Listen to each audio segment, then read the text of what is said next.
Who knew that the NCAA could yet again prove they're not much more than a bunch of propaganda pushing puppets, and Oklahoma State versus Arkansas is kind of the epitome of a lose-lose scenario for the Cowboys.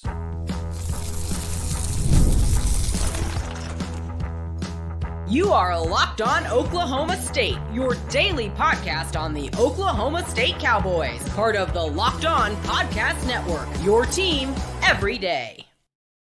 Howdy, y'all, and hello, all. Welcome back to Locked On Oklahoma State, your daily stop for all things Cowboy and Cowgirl related. My name is Cody Stovall. I want to thank you kindly for stopping by to make this your first listen. We're available on all of your podcasting platforms, visually as well on YouTube. Find me personally on X at All Day O State. Today, we're partially brought to you by Ultimate College Football HC. This is your opportunity to begin your coaching dynasty. Make sure that you get squared away today with the brand new mobile game that is completely free, has no ads, and is 100% playable offline. You use the promo code LOCKEDON, CFB, all caps, inside the game store to receive a boost to your program. Begin your coaching legacy today with Ultimate College Football HC. We get started in the conversation of football, of course, but the NCAA has struck again. It seems to be that they have some fun, fancy fixation on Stillwater, Oklahoma. This is not the first interaction that went negatively with the NCAA. What this does do is prove that the NCAA is not much more than a bunch of propaganda pushing puppets. Because if the SEC would have come out with this idea, if it was Alabama or Georgia would have come up with this revolutionary move, the NCAA would be praising it. They have to be talking about how this is going to change the game and it's going to make things much, much more streamlined for the players, which is what the NCAA is supposed to be there for, is for the players. This doesn't really seem like a move that's beneficial for the players. This is only beneficial for one particular party, and that seems to be the NCAA, but I don't buy it. Let me know down in the comments section for those of you on YouTube what you think, because I don't buy their excuse saying that it's like illegal marketing, essentially. Well, yeah, duh, but that's all this new age college football era is. It's marketing. And again, it's supposed to be marketing for the players, which is something the NCAA is supposed to be all about. But they're going to find a way at some point in time to make this thing a reality. It's just going to take somebody more than Oklahoma State bringing it to the forefront, which I think is going to be pretty normal. The fun fact here, though, is somebody threw a hissy fit because it wasn't their idea, and they found a way for the NCAA to get involved. Not surprising. It's Oklahoma State versus the NCAA. There's a history here. Just like there's a history of Oklahoma State playing Arkansas, you have to go back quite a ways to get to that history. But from a historical perception, this is a pretty cool game. This is a pretty big deal. And I think a lot of us are pretty excited. Most people were pretty excited about the game because it's an SEC-style matchup. And from the trenches perspective, we would get a very good understanding of where we stack, not only on the O-line, but on the D-line. But now we're seeing that they do a lot more than just that. They have some guys on the perimeter that's going to make this game very interesting. But this is kind of what I'm rolling into, this being a lose-lose scenario for Oklahoma State. To some degree, as was the South Dakota State, because they are an FCS team. And for the casual people who don't watch a lot of college football, they think that a Power 3 team should always and forever beat an FCS squad. More often than not, yes, I agree with that. But there are a couple of, limitations, or I guess exceptions. Those exceptions would be South Dakota State and North Dakota State. But never mind, I digress. We're here to talk about the fact that whether we beat Arkansas or not, this is not going to be beneficial to Oklahoma State, because if we lose to Arkansas, people will nationally say, well, of course they beat Arkansas. Arkansas was a lower tier SEC squad, even with KJ Jefferson. I personally think that they have a massive upgrade right now at the quarterback position that does change things significantly for Arkansas. It's really hard to judge what their defense could do because they did play Arkansas Pine Bluff and they won like 70-0. Don't get too pumped up and hyped up, Arkansas fans. The Cowboys beat Arkansas Pine Bluff like 63-7 a couple years ago, and then the season was completely derailed much quickly after that, very quickly after that. I know words are hard for me. The season got derailed in 2022 after we beat Arkansas Pine Bluff 63-7, so it kind of gave us a little bit of a false sense of accomplishment, a false sense of security. And the biggest thing, though, was the locker room. So that was the difficulty with Oklahoma State in 2022. There were some contentious relationships, and there were some guys like Spencer Sanders who had a little bit of a crew that disagreed with some of the meetings that happened and some of the play calling as you got closer to the TCU game and beyond, including Texas Tech. But that doesn't really give you a good understanding of where you are as a ball club, because Oklahoma State experienced the same thing. We felt pretty good after beating them 63-7 with a lot of our backups in the ball game, but it didn't end up very well for us. Unfortunately, Arkansas Pine Bluff is ranked number 128 out of 129 FCS ball clubs. So if South Dakota State is the best team in the FCS, Arkansas Pine Bluff is the second worst team in the entirety of the FCS. So I don't know really what you can read off of that from a defensive standpoint, but offensively, 10 drives and 10 touchdowns, not 10 drives and 10 scores, 10 drives and 10 touchdowns with essentially 3 different quarterbacks. That is impressive. Like, that's hard to replicate, even if you're on air, even if you're against a scout team. Going 10 for 10 for 10 touchdowns, that is absolutely preposterous. So shout out to Sam Pittman for being able to bring on an offensive coordinator that is very innovative, very creative, and going to be a problem in Stillwater, Oklahoma. As we witnessed from SDSU, the D-line didn't do near enough. The offensive line did okay in some areas, but we expected more. So I think we should expect more for this game. But from an offensive perspective, Sam Pittman said this might be a slobber knocker. It might end up being a shootout. Putting 70 points up against anybody is difficult. Like, if you were to play the top high school team in the country, I don't know that they'd be able to, replicate that same production. 10 for 10 for 10 tutties. That's ridiculous. So this Arkansas offense is probably going to cause Bryan Nardo not to have any sleep throughout the course of the week. I know if I were Bryan Nardo, I probably wouldn't sleep much. Mobile quarterbacks are always an issue for every defense. Whenever you have the 3-3-5, it does give us a little bit more of a leveraging opportunity with the outside linebacker instead of having to utilize maybe a middle linebacker as the quarterback spy. You can use somebody that has the athleticism of a Colin Oliver to do a little bit more. So I do think that Bryan Nardo's defense does set themselves up to be able to contain a quarterback like this, at least to some degree. But he is very, very talented, and it's not just him. They have a 3-headed monster offensively that everyone in the country is going to know most of these names by the end of the season. So let's talk about some of these dudes, because I'll tell you, if you've ever wanted to see Tony Lindsay, Justice Hill, and Blake Jarwin play in Stillwater again, it's coming. We're about to see it. They just might happen to be wearing a different colored jersey. Speaking of different colored jerseys, you need to be the best in the game and running your college football fantasy style of program with the best up-and-coming game in the market, Ultimate College Football HC. This is an amazing game. It's a simulation that allows you to step into the shoes of a head coach and lead your college football program to the glory. You can actually be the head coach of Oklahoma State, or if you wanted to, you could be the head coach of Arkansas. From recruiting players to hiring coaching staff and overseeing training camps, handling scholarships, you literally control almost every single integral detail of your program. It's in your hands. What will you do with the pressure? And one of the best things about the game is the fact that you get to call the offensive plays during. So that means your strategy will not only determine the success of your season, but it'll also shape the future and the legacy of your particular program. All it's called Ultimate College Football HC is completely free with no ads and is 100% playable offline. You can go right now and find the team you want to lead to the best in the game. And of course, we have a special offer for you.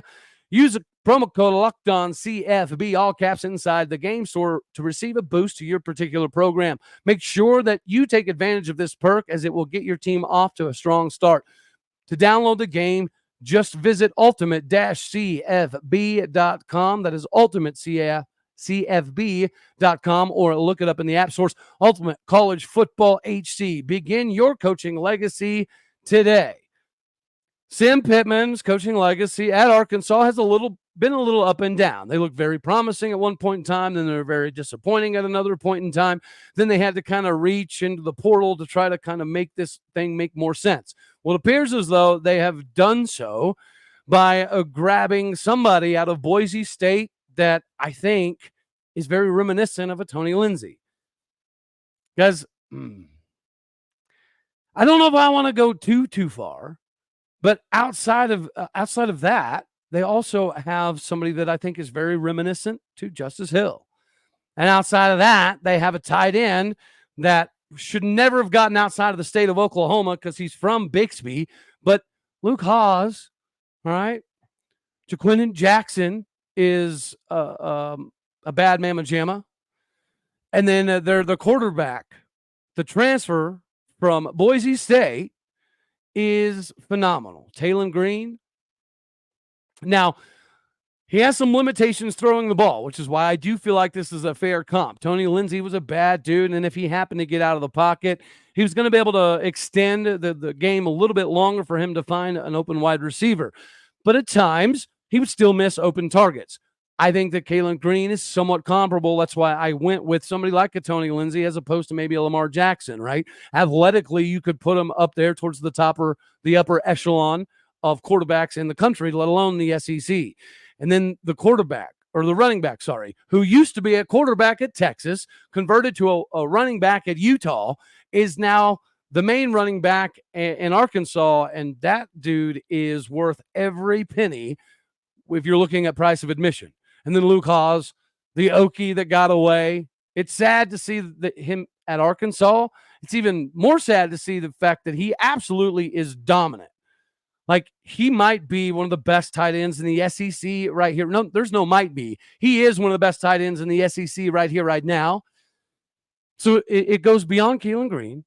It goes beyond, Johnson. And it also goes far beyond Luke Haaz. But you have to have a big three to be super competitive. Oklahoma State has a big three, of course, whether you look at the offensive side of the ball or the defensive side of the ball. Defensively speaking, I do think that Arkansas does have quite a few limitations, which is precisely why I do think this could end up being more of a shootout than a slobber knocker. No disrespect, Sam Pittman. I think you probably know a little bit more about football than I do. But from watching that offense and watching Oklahoma State's offense, this might end up being a shootout, which is kind of ironic because they do run a lot of ace formations, 12 personnel, which means your big guys up front are going to get a little bit more work. I do indeed believe that means we're going to be able to use a lot more 4-down look. I understand we talked about yesterday, the vanilla, keeping everything very, very basic for game one. I'm sure they did a lot of the same things. Even in staying basic, though, if you watch their packaging compared to Oklahoma State's packaging, it was entirely different. They were pretty vanilla without showcasing a whole lot, but they did show a lot of different formations. They did use a lot of the different areas of screens, not just a bubble screen. They would incorporate the tunnel screen. They would go from 11 personnel to 12 personnel. They would do empty backfield. So again, there's a difference between being vanilla and being overly predictable. Arkansas was not. They were a little bit vanilla, but they were definitely not predictable because of how many different formations they were willing to use and how many guys they were willing to switch in and out of certain spots.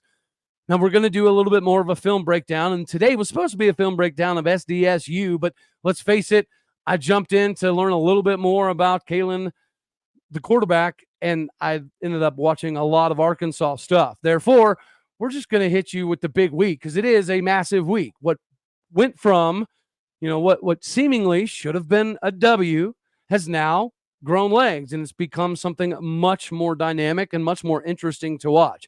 Now, I'm sure that whatever contingent of Arkansas fans was considering maybe not coming to Stillwater, maybe some of those are, in fact, going to find their way to Stillwater, Oklahoma. And you know what? Apparently, we have some room. I know last week was a sellout, but getting some pictures, there was a decent amount of empty seats for it being a sellout. Not a fan of that. We're not in a Baylor scenario, thank goodness, though. But Arkansas fans are likely going to show up for this one now, even more so, because they have a reason to do so. And the reason being is that big three offensively is going to be extremely difficult to stop, let alone slow down. So this is going to be a massive test for Bryan Nardo Just like this is going to be a massive test for our defense. Again, the defensive line didn't really do much against South Dakota State. It would be driving a hard bargain to assume they're going to be able to do much against this Arkansas offensive line. But again, if there's going to be a moment where you kind of set yourself up to be on NFL films, this is a game to do it, right? Just like their center, Gus Miller. That was his opportunity to go up against NFL-sized guys to put forth some NFL film. And he was able to do that, right? You got to call a spade a spade. Gus Miller did that. Now we have this opportunity with an SEC opponent, which does go back to the lose-lose. If you beat Arkansas, people say, oh, great, it's a crappy Arkansas. But if you lose to Arkansas, you know, it's still a lose-lose scenario. Because then you lost to a very lower tier SEC school. Now, this is the perception, right? This is what's going to be talked about from a national perspective. It's a lose-lose. If you beat them, great, you were supposed to beat them. If you don't beat them, it's like, oh, crud, the world's falling because Oklahoma State can't beat, you know, a pedestrian Arkansas. This offense is not very pedestrian. And it kind of goes back to some of the differentiation between the FCS and FBS. More often than not, yes, an FCS school should not be able to beat an FBS opponent. But there's some FCS schools that have so many legitimate transfers, and they have a coaching staff that has been able to put forth a particular program that makes them better than most everyone else. I don't know that Arkansas necessarily has a program per se that they're using to build, but I will say that they have maybe one of the most innovative offensive coordinators in the game. There's nobody that would argue the fact that Bobby Petrino can call plays up with the best of them, which is why he has had several head coaching opportunities. And realistically speaking, when he does get head coaching opportunities, he does pretty daggone good. There's not really been a stretch where he's been viewed as a bad coach or, you know, he has a resume of him not being good at the X's and O's side of the game. Yeah, maybe he does a little bit too much, but we're talking no motorcycles, no secretaries, just football, just calling an offense. And he's still got his fastball, curveball, slider, splitter. He's got every single one of them left in his arsenal. And he was able to showcase that while still being very, very vanilla. He was able to utilize some of the shifts and some of the concepts and some of the different formations to confuse Arkansas Pine Bluff. Arkansas Pine Bluff didn't even really need a whole lot of confusion, but they got it. Like there's a couple mesh concepts in the red zone that Arkansas ran that aren't normal, right? Your mesh concepts, maybe it's a slot and a tight end kind of conversion and crossing each other up in the middle of the field. He was following that back up with another wide receiver, so you had like a triple mesh concept, which I've never seen before. That's something that Bobby Petrino has implemented here at Arkansas that is, again, proving why he's one of the visionaries in the game when it comes to the offensive play calling. This is going to be a chess match for somebody, whether it be Bobby Petrino or even Sam Pittman, Mike Gundy, Kasey Dunn, Bryan Nardo. This will be a situation where somebody ends up playing chess and somebody ends up playing checkers. Like many of you, I hope it's the Cowboys that end up on the chess side of the board, but you never know. And that running back to come, quarterback from Texas, then to Utah, to Quindon Jackson, that dude is very Justice Hill-like. And Luke Haaz might be better than Blake Jarwin. I might actually being slightly disingenuous on that one. I will not be disingenuous about you picking up your energy game with 5-hour energy because it's the best in the game. I think you already know that, or else you wouldn't be ready to rock and roll with 5-hour energy. Get all of the amazing flavors. You can build a pack, whether it be a 12-pack or a 24-pack, and have it custom delivered straight to your door. If you're after lunch, you need a little bit of a pick-me-up, 5-hour has you covered. If you got a long to-do list, right, you make sure you want to knock it out, 5-hour energy, of course, has you covered. If you're looking to get in a little bit more shape but having trouble staying motivated, make 5-hour energy shots part of your lifestyle and get the energy boost that you need to get fit. We all know that sometimes you want to go hit the gym, but you may not have the inspiration to do so. Take a 5-hour energy shot to give you that inspiration, the feeling of alertness that you'll need to go kill it at the gym. Go get your Justin Kirkland on with some 5-hour energy. With zero sugar, it's a convenient snack with a portable size and the best pick-me-up for anything you're trying to get done. 5 Hour Energy has all the crazy flavors: watermelon, tropical burst, grape, berry, and many more. Build your 24-pack, build your 12-pack, have it sent directly to your house. It doesn't take a rocket scientist to understand that sometimes you just need a little bit more in life. That little bit more can be yours with 5 Hour Energy. That is 5hourenergy.com, the number 5hourenergy.com. Go there now to get hooked up on the best product in the pick-me-up game today. Make sure that you use the promo code LOCKEDONCFB to receive 20% off your order. This order is only valid through September 30th on one order and cannot be used in other promotions. The code is not good on other subscription orders. Please go to 5hourenergy.com today. All right. We need to talk a little bit more, go a little bit more in depth about this Petrino offense. We don't know anything about the D. We now know quite a bit about the offense. And if you watch some of the stuff that Taylen Green was able to do at Boise State, it was very easy to understand why it was, a carryover in game one as an Arkansas Razorback. We all know how good Jackson was at Utah, so this is not a big surprise. I will say that his vision and ability to cut in the backfield is a little bit more advanced than I remembered from him being at Utah. I thought he was a little bit more north-south at Utah, but evidently I might be wrong, or he just happened to get a little bit faster. But regardless, this is a very, very good combination of dudes. And then at wide receiver, they've got some guys. I can't recall his Tesla. That slot receiver, number 4, he was pretty awesome. He reminded me a lot of a Bo Bowling style of guy, David Glidden style of guy. Very sure-handed, very good route runner, very understanding of where to settle down in the zone to help the quarterback, which is going to be a necessity because Taylen Green does have a propensity to bounce out of the pocket a little bit more than normal. There's several times where he could have stepped up in the pocket or stayed more in the pocket, and he would have had some deep drives downfield. But him rolling out of the pocket, that spells a disaster for most DBs because it's about the internal clock. It's a quarterback has an internal clock to get rid of the ball. A DB has an internal clock that knows, all right, if my D-line hasn't got to him by yet, this dude's about to change his route, and I don't know what's coming next. That timelining area becomes a little bit more problematic when you have a mobile quarterback. Not to mention the fact that typically you have to have a spy, so you have to bring in an extra safety. Thankfully, the 3-3-5, a.k.a. the 4-2-5, that's a little more fancy, has that built into it, whether it's going to be a stand-up outside linebacker that plays a little bit more of a pseudo defensive end role, or vice versa. You have somebody like Colin Oliver that can put his hand in the dirt, but also split back to go cover the numbers and cover the hash if need be. It's going to be instrumental for Arkansas to have that type of showing offensively. And this is going to be a wonderful test for Bryan Nardo. I believe so much in this defense. I believe so much in Bryan Nardo. We had a lot of missed tackles the other day. We had a lot of guys picking the wrong holes, picking the wrong lanes, which led to some chunk plays. We didn't get enough pressure on the quarterback, which has me pretty nervous. But, if he breaks contain, I think we'll be okay.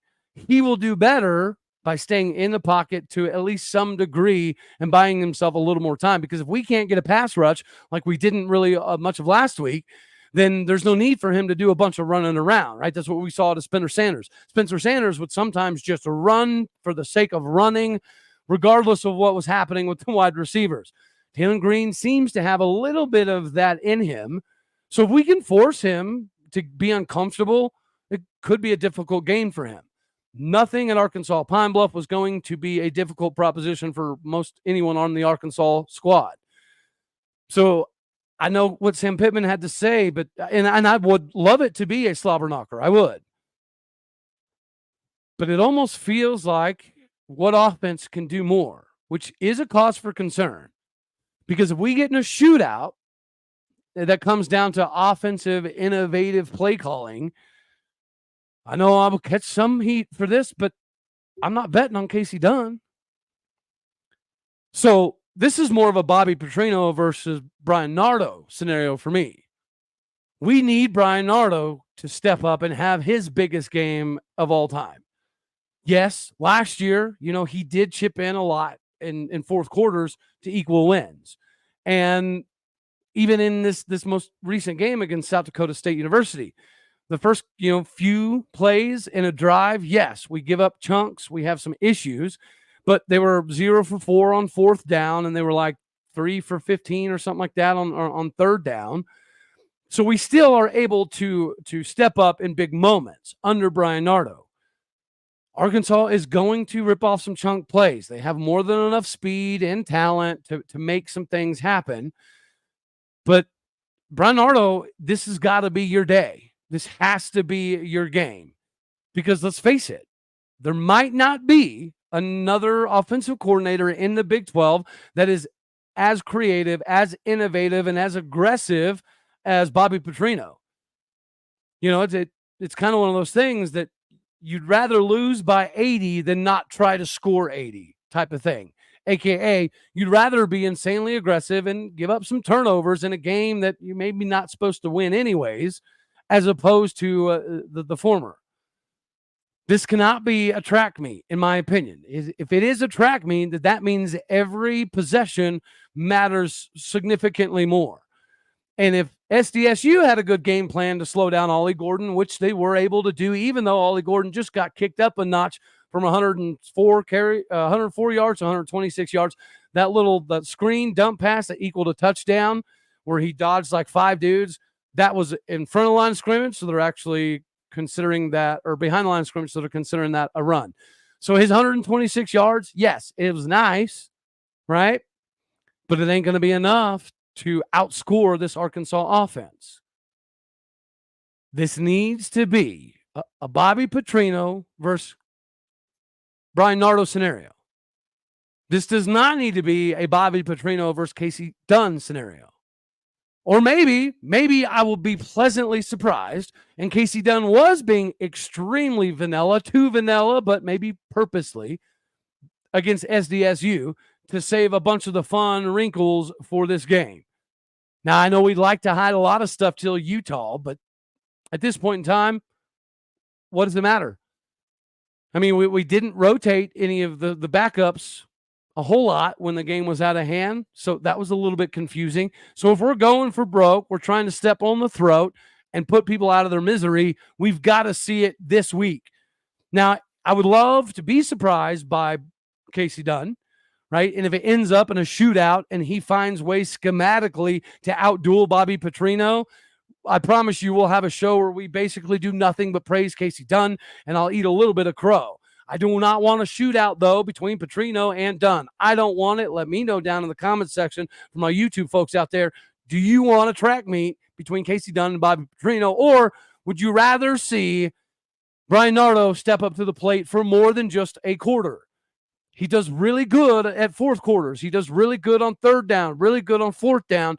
But collectively as a whole, our defense still has some issues, right? Jeff Robertson, great to see him out there. Great to see him playing. Missed a lot of tackles. Kendall Daniels, great to see him at linebacker. Great to see him aggressively approach the line of scrimmage, but missed the wrong holes, took the wrong reads, too many missed tackles. Nick Martin looked phenomenal. Trey Rucker looked like a man possessed and on a mission. But the rest of the team was 2 tackles, 3 tackles, 1 tackle, 2 tackle, 2 tackle, 1 tackle, 2 tackle, 3 tackles. So it was basically 2 dudes on the defense for Oklahoma State making all of the tackles, and then Corey Black locking down his defender on the outside. We will break down more of the Arkansas, offense from a collective whole standpoint, not just those big 3. But those big 3 are a big deal. And I don't want to track meet with Bobby Petrino whatsoever, because I don't see Kasey Dunn being creative or innovative enough to do that. So this has to be the game where we see Bryan Nardo do the daggone thing for multiple quarters instead of just one, and on multiple downs instead of just a couple.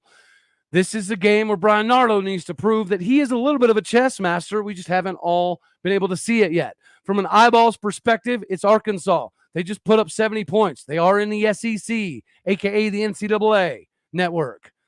So there is going to be people watching. I hope it's an interesting game, but at the same time, I hope that we find a way to schematically slow down that big 3. They're going to do good. They're going to score, but we need to prevent it as much as possible. Anywho, that's all we're going to have for this one, Arise here. As always, I love you. God bless. Go Pokes. Thank you for tuning in to make this your first listen here on Locked On Oklahoma State. You could be anywhere. So happy you choose to be here. Like it if you like the daggone thing. Dislike it if you don't. That's okay too. More importantly, share, comment, and subscribe. My podcast and people out there. You're the bricks, the butter, the fondue, the fountain, the station, the all of it. Keep doing what you do at the Stars. Leave a review. Later, my taters.